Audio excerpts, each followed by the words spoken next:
ഈ ഇടയ്ക്ക് നടന്ന ഒരു സംഭവം എന്ന് പറഞ്ഞാൽ ഒരു ആക്സിഡൻറ്റ് ഉണ്ടാകുന്ന സമയത്ത് നമ്മുടെ എയർ ബാഗ് പുറത്തോട്ട് വരികയും അത് കുട്ടിയുടെ മുഖത്തമർന്ന് കുട്ടി മരണപ്പെട്ടു, അതും ശ്വാസം മുട്ടി.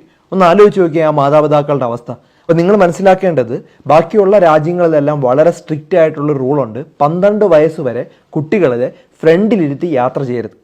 അതുപോലെ തന്നെ 12 വയസ്സ് വരെ കുട്ടികൾക്ക് ഒരു ബാക്കിൽ ഒരു സീറ്റ് കൊടുക്കുക, ചൈൽഡ് സീറ്റ് കൊടുക്കുകയും സീറ്റ് ബെൽറ്റ് നിർബന്ധമായിട്ട് ഇടുകയും ചെയ്യുക. 70 മുതൽ 75% മരണങ്ങൾ തടയാൻ വേണ്ടി ഇത് ഹെൽപ്പ് ചെയ്യുമെന്ന് പഠനങ്ങൾ തെളിയിച്ചിട്ടുണ്ട്. നമ്മൾ പ്രിവെൻഷനാണ് എപ്പോഴും ബെറ്റർ ദാൻ ക്യൂർ. അപ്പോൾ അതുകൊണ്ട് ഒരു അസുഖം വന്നിട്ടോ അല്ലെങ്കിൽ ഒരു അപകടം വന്നിട്ടോ അല്ല ചികിത്സിക്കേണ്ടത്. അല്ലെങ്കിൽ ജീവനെയും കാട്ടും വിലയുള്ള ഒരു കാര്യവും ലോകത്ത് കണ്ടുപിടിച്ചിട്ടില്ല.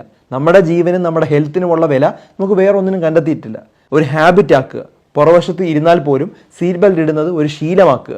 കുട്ടമ്പായൊക്കെ ചെയ്യുന്നത് സീറ്റ് ബെൽറ്റിൻ്റെ പടമുള്ള ഡ്രസ്സ് ധരിച്ച് ഫൈൻ തടയാനായിട്ട് ഫ്രണ്ടിൽ നെളിഞ്ഞിരിക്കാറുണ്ട്. അങ്ങനെയൊന്നും ചെയ്യരുത്.